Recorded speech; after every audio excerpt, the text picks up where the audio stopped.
पुत्र अकारण संकट में आएगा, तब उसकी माता अपने संपूर्ण सामर्थ्य से उसकी सहायता करेगी। क्योंकि मेरे पुत्र हनुमान ने कुछ भी अनुचित नहीं किया, इसलिए मैं उसकी सहायता अवश्य करूंगी। माता, आप मेरी चिंता त्याग दीजिए। मेरी शक्ति और प्रभु की न्यायपरता पर आप विश्वास कीजिए माता। प्रभु कहां कुछ अनुचित होने देंगे।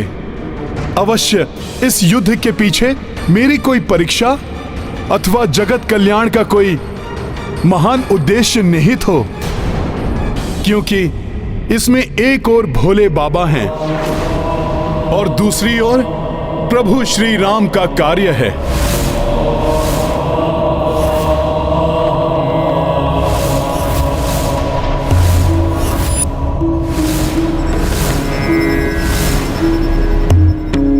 हाँ देवी, संसार में हनुमान और श्री राम की महिमा को और उजागर करने के लिए अति आवश्यक है ये युद्ध।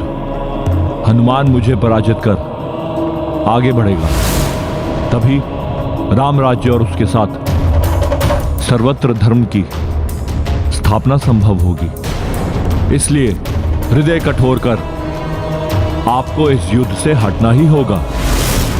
हनुमान की माता होने के साथ जगत जननी भी हैं। जगत में धर्म के विस्तार के लिए, जगत कल्याण के लिए इस युद्ध को होने दीजिए।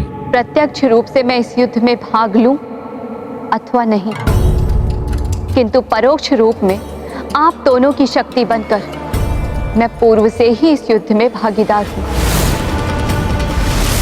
आपकी आज्ञा के विरुद्ध भी नहीं जा सकती मैं। ये युद्ध अपने नेत्रों के समक्ष भी नहीं देख सकती,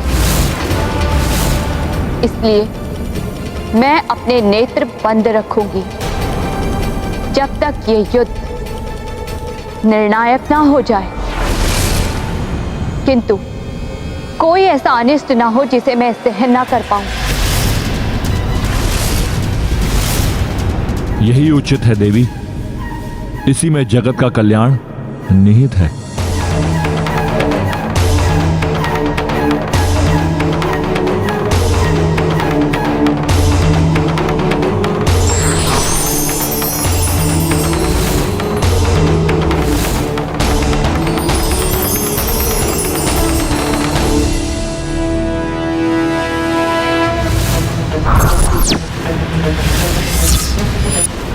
प्रभु, माता के आशीर्वाद स्वरूप उनके द्वारा दिए गए इस खड़क के साथ आपसे युद्ध करने के लिए मैं प्रस्तुत हूं। इसलिए प्रभु, आपको भी कोई और अधिक शक्तिशाली अस्त्र चुनना होगा।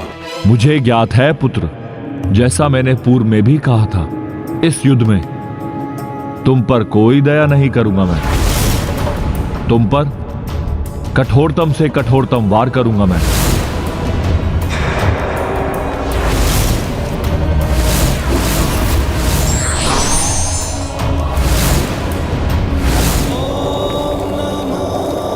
चंद्रहास।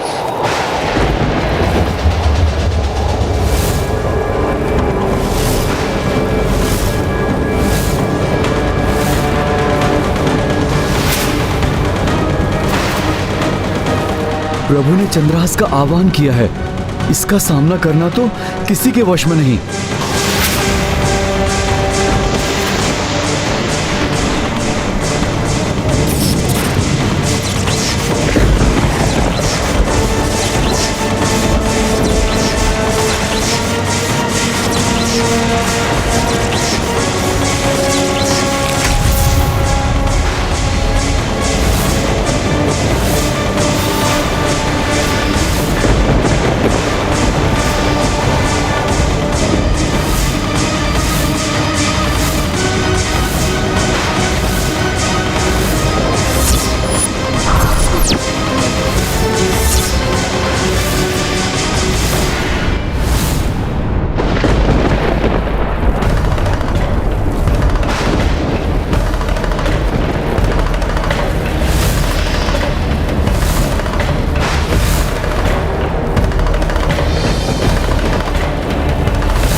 माता को दिए गए वचन के अनुसार प्रभु और हनुमान इस युद्ध को सृष्टि से दूर ले जा रहे हैं, जिससे इस महायुद्ध का किंचित प्रभाव भी सृष्टि पर ना पड़े।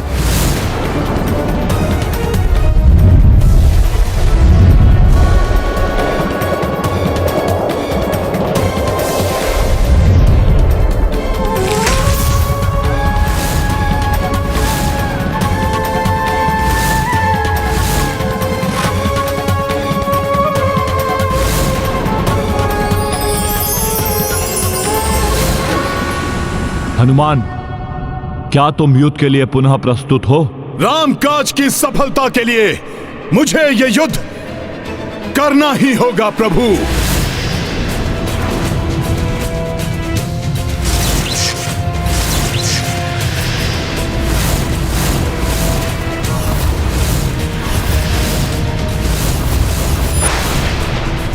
दोनों महायोद्धा अपने दिव्य अस्त्रों से एक दूसरे पर वार करने के लिए प्रस्तुत हैं। और जब दो महान शक्तियों का एक दूसरे से टकराव होता है तो सृष्टि से दूर होने पर भी वो सृष्टि के लिए कभी भी संकट का रूप धारण कर सकते हैं।